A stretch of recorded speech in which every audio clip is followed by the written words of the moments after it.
¿Era realmente Daniel un eunuco? Los eunucos en la Biblia.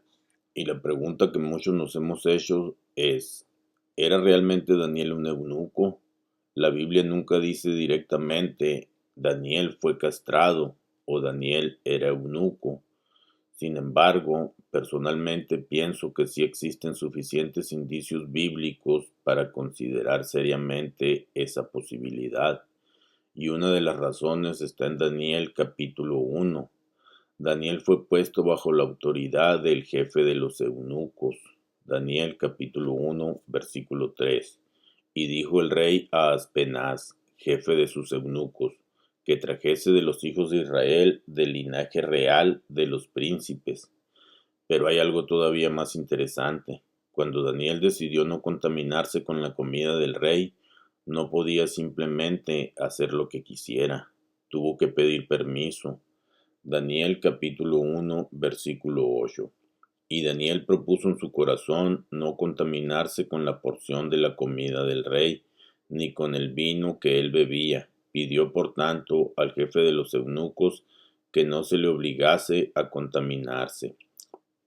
Daniel estaba bajo su autoridad, y más adelante encontramos que el jefe de los eunucos había colocado a otro encargado directamente sobre Daniel y sus compañeros. Daniel capítulo 1 versículo 11.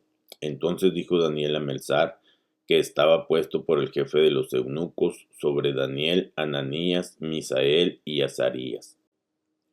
Pero, ¿por qué estos jóvenes estaban bajo una administración directamente relacionada con los eunucos?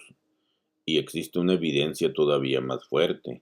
Muchos años antes, el profeta Isaías había anunciado algo muy específico acerca de algunos descendientes de la casa real de Judá. Isaías capítulo 39, versículo 7. Y de tus hijos que saldrán de ti y que habrás engendrado tomarán y serán eunucos en el palacio del rey de Babilonia. Después llegamos a Daniel capítulo 1. Jóvenes del linaje real de Judá son llevados precisamente al palacio del rey de Babilonia. Entre ellos estaba Daniel. Pero ¿se estaba cumpliendo en Daniel y sus compañeros aquella profecía?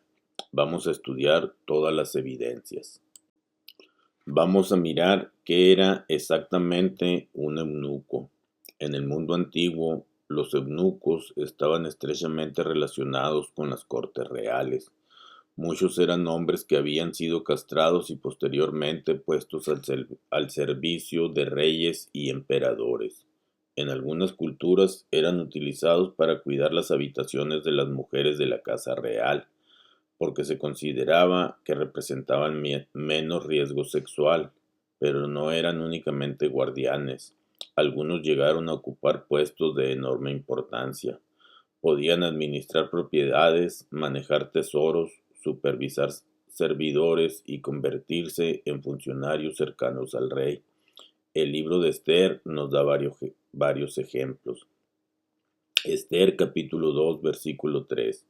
Y ponga el rey personas en todas las provincias de su reino, que lleven a todas las jóvenes vírgenes de buen parecer a Susa, residencia real, a la casa de las mujeres, al cuidado de Hegai, eunuco del rey, guardia de las mujeres. En Esther capítulo 1 versículo 10 también encontramos a 7 eunucos sirviendo directamente delante del rey Asuero. Esto nos demuestra que ser eunuco en el mundo antiguo no significaba necesariamente ser una persona sin poder. En muchos casos era exactamente lo contrario. Podían tener acceso a los lugares más privados del palacio. Sin embargo, debemos hacer una aclaración importante. En algunos contextos antiguos, la palabra traducida como eunuco también podía utilizarse para determinados funcionarios de la corte. Por eso, el título por sí solo no siempre demuestra que una persona hubiese sido físicamente castrada, pero cuando el contexto habla de hombres puestos al cuidado de mujeres o de eunucos propiamente dichos, la castración era una realidad conocida en aquellas sociedades. Los cambios que produce la castración en el hombre. Aquí conviene entender algo desde el punto de vista médico. La principal hormona sexual masculina es la testosterona, producida principalmente por los testículos. Cuando un muchacho era castrado antes de llegar a la pubertad, su cuerpo podía desarrollarse de manera distinta, porque no recibía los niveles normales de testosterona necesarios para producir muchos de los caracteres sexuales masculinos. En medicina existe incluso una expresión que todavía se utiliza, y esta es proporciones eunucoides o hábitus eunucoide. ¿Pero a qué se refiere esto? A ciertas características corporales que pueden aparecer cuando existe una diferencia importante de hormonas sexuales durante el crecimiento. Por ejemplo, el individuo puede desarrollar brazos y piernas proporcionalmente largas en relación con el torso. También puede tener una constitución menos musculosa, porque la testosterona tiene un papel importante en el desarrollo de la masa muscular masculina. Otro detalle muy conocido es la voz. Durante la pubertad, la testosterona hace que la laringe aumente de tamaño y que la voz masculina se vuelva más grave. Si un muchacho era castrado antes de ese proceso, podía conservar una voz más aguda o más fina. También podía presentar poco vello facial, menos vello corporal y menor desarrollo de otras características sexuales masculinas. Otro aspecto era el deseo sexual. La testosterona influye de manera importante sobre la libido. Por eso, una deficiencia profunda podía producir una disminución considerable del deseo sexual. Pero debemos ser precisos, no significa que todos los eunucos carecieran absolutamente de deseo sexual. Eso podía variar según la edad de la castración, el tipo de procedimiento y la cantidad de producción hormonal que permaneciera. Por eso es más correcto decir que la castración podía producir una reducción importante de la libido, además de infertilidad. Ahora pensemos en lo que significaba esto para un joven capturado en la antigüedad. No solamente perdía la posibilidad de tener descendencia, si era castrado antes de la pubertad, hasta el desarrollo de su cuerpo podía quedar marcado para siempre. Los eunucos en las cortes reales. La Biblia menciona eunucos en varios palacios. Ya vimos el libro de Esther, pero también encontramos eunucos relacionados con Jezabel. En Segunda de Reyes capítulo 9, Jehú llega a Jezreel. Jezabel se asoma por una ventana. Entonces Jehú pregunta, en Segunda de Reyes capítulo 9, versículo 32, ¿quién está conmigo? ¿Quién? Y el texto continúa. Y miraron hacia él 2 o 3 eunucos. Jehú les ordenó arrojar a Jezabel desde la ventana. Esto demuestra que estos hombres estaban dentro del entorno más privado del palacio.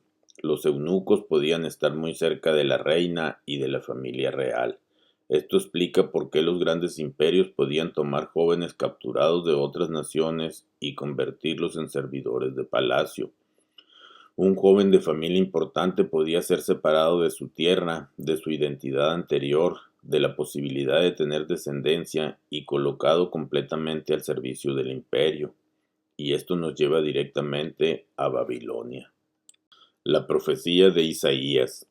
Antes de la caída de Jerusalén ocurrió un episodio muy importante. El rey Ezequías recibió enviados procedentes de Babilonia. Ezequías les mostró sus riquezas y sus tesoros. Después de aquello, Isaías les anunció que llegaría un día cuando todo sería llevado a Babilonia. Isaías capítulo 39, versículo 6. He aquí vienen días en que será llevado a Babilonia todo lo que hay en tu casa. Pero el siguiente versículo es todavía más importante para nuestro estudio. Isaías capítulo 39, versículo 7. Y de tus hijos que saldrán de ti y que habrás engendrado, tomarán y serán eunucos en el palacio del rey de Babilonia.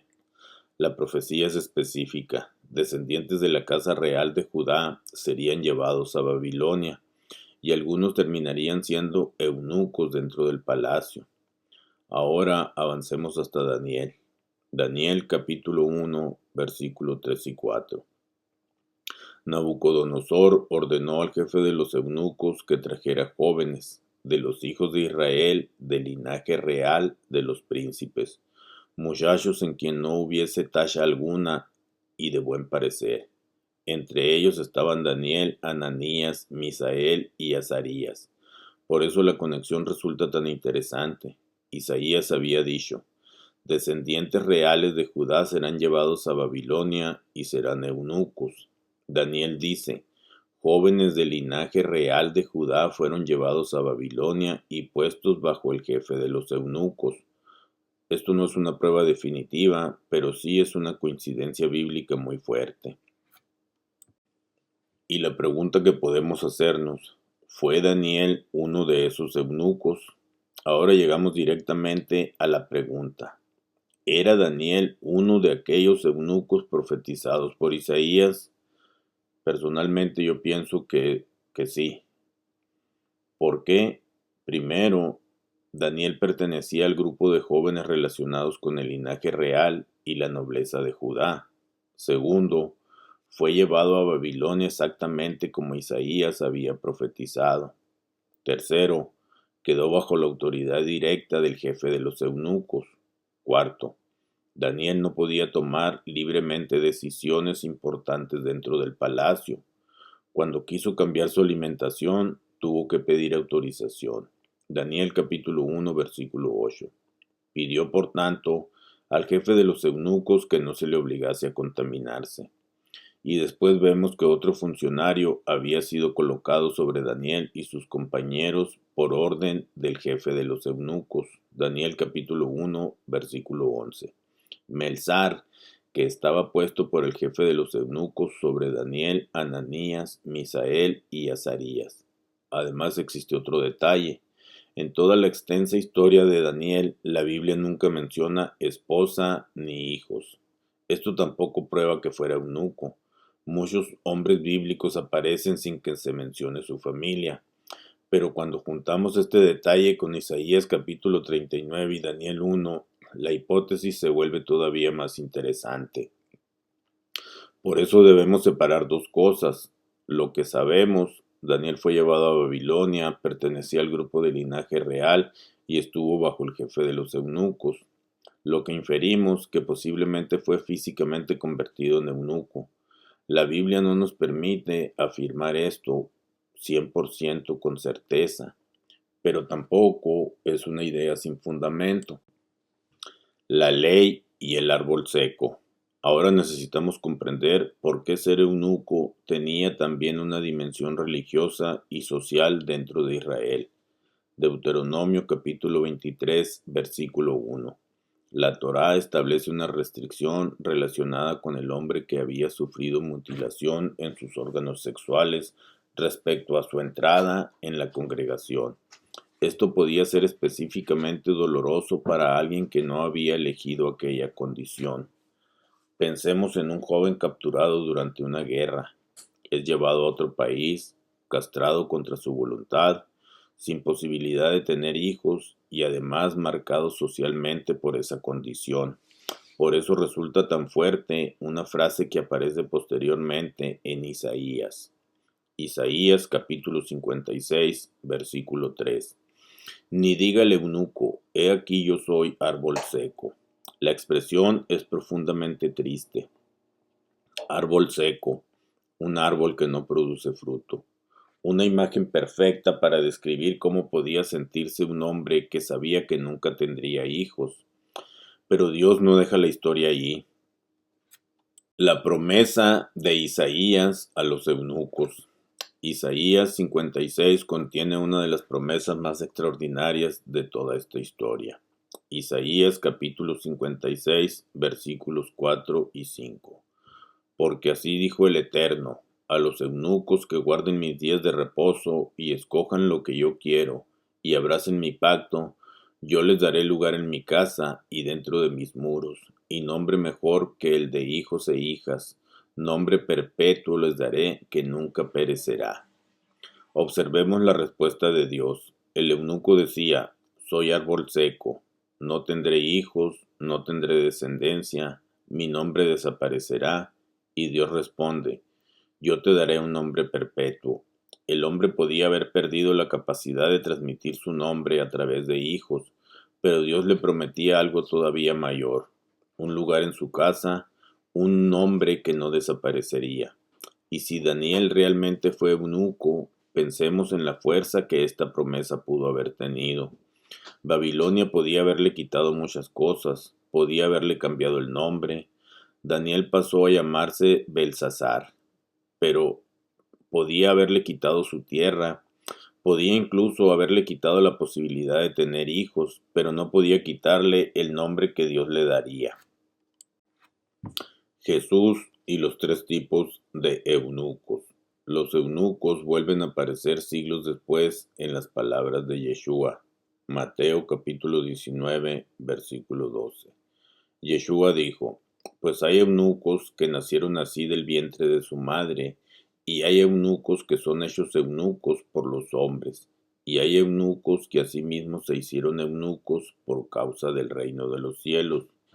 Yeshua menciona tres situaciones. Primero, los que nacieron así. Segundo, los que fueron hechos eunucos por otros hombres. Esta segunda categoría encaja perfectamente con las prácticas de las cortes antiguas, hombres que fueron castrados contra su voluntad para convertirlos en servidores del palacio. Y tercero, los que se hicieron eunucos por causa del reino de los cielos. En esta última expresión, el contexto no exige entender una mutilación física. Yeshua está hablando de personas que renuncian voluntariamente al matrimonio para dedicar su vida de una manera especial al servicio del reino. Por eso, debemos evitar interpretar este texto como una invitación a la castración física. La enseñanza tiene que ver con renuncia, celibato y dedicación. Pero todavía falta el personaje que une este tema de manera extraordinaria con el Nuevo Testamento. El eunuco etíope, de ser un árbol seco a ser un árbol gozoso. Hechos capítulo 8 nos presenta al eunuco más famoso del Nuevo Testamento. Felipe es enviado hacia el camino que descendía de Jerusalén a Gaza. Ahí encuentra a un hombre. Hechos capítulo 8 versículo 27. Un etíope eunuco, funcionario de Candace, reina de los etíopes, el cual estaba sobre todos sus tesoros y había venido a Jerusalén para adorar. Era un hombre de enorme importancia, administraba los tesoros de la reina, pero además era un hombre que buscaba a Dios. Había viajado hasta Jerusalén para adorar, y mientras regresaba a su tierra estaba leyendo precisamente al profeta Isaías. Hechos capítulo 8 versículo 28. Volvía sentado en su carro y leyendo al profeta Isaías, Felipe se acerca. Hechos capítulo 8 versículo 30. ¿Entiendes lo que lees? El eunuco responde en Hechos capítulo 8 versículo 31. ¿Y cómo podré si alguno no me enseñare? El pasaje que estaba leyendo era Isaías 53, la profecía del siervo sufriente. Entonces Hechos capítulo 8 versículo 35, Felipe abriendo su boca y comenzando desde esta escritura, le anunció el evangelio de Yeshua. Aquí existe una conexión extraordinaria. El eunuco estaba leyendo Isaías 53, solamente unos capítulos después, Isaías 56 habla directamente de los eunucos y les promete un lugar dentro de la casa de Dios. No sabemos si aquel hombre había llegado a leer Isaías 56, la Biblia no lo dice, pero como lectores no podemos dejar de notar la conexión. Isaías 53 habla del siervo que sufre. Isaías 56 habla del eunuco que será recibido. Y Hechos capítulo 8 nos presenta a un eunuco escuchando acerca de Yeshua. Finalmente llegan a un lugar donde hay agua. Entonces el hombre pregunta, en Hechos capítulo 8 versículo 36, aquí hay agua, ¿qué impide que yo sea bautizado? Esa pregunta adquiere una fuerza enorme después de todo lo que hemos estudiado. ¿Qué impide? Deuteronomio había presentado una restricción, Isaías había presentado una promesa, Yeshua había hablado de los eunucos, y ahora este hombre pregunta, ¿qué impide que yo sea bautizado? Finalmente fue bautizado. Y el relato termina diciendo en Hechos capítulo 8 versículo 39, y siguió gozoso su camino. Qué contraste tan hermoso. En Isaías el eunuco podía decir, soy árbol seco. En Hechos encontramos a un eunuco siguiendo gozoso su camino. Y ahora volvamos a nuestra pregunta inicial. ¿Era realmente Daniel un eunuco?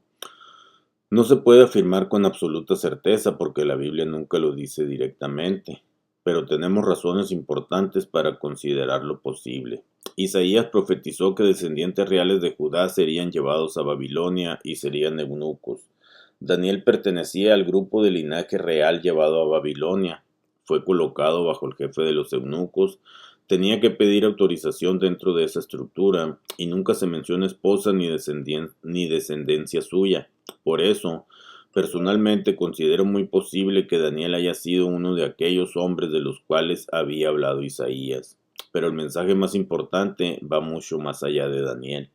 Los imperios podían cambiar el cuerpo de un hombre, podían cambiar su nombre, podían quitarle su familia, podían quitarle la posibilidad de tener descendencia, pero no podían quitarle su relación con Dios. El eunuco podía decir, soy árbol seco, pero Dios podía responder, nombre perpetuo te daré. Y siglos después, un eunuco que buscaba a Dios encontró a Yeshua en las palabras de Isaías. Descendió al agua y continuó su camino lleno de gozo. Si este estudio te ayudó a comprender algo que quizá nunca habías visto en las Sagradas Escrituras y quieres evitar tener rasgos eunucoides, suscríbete al canal y nos vemos en el siguiente video.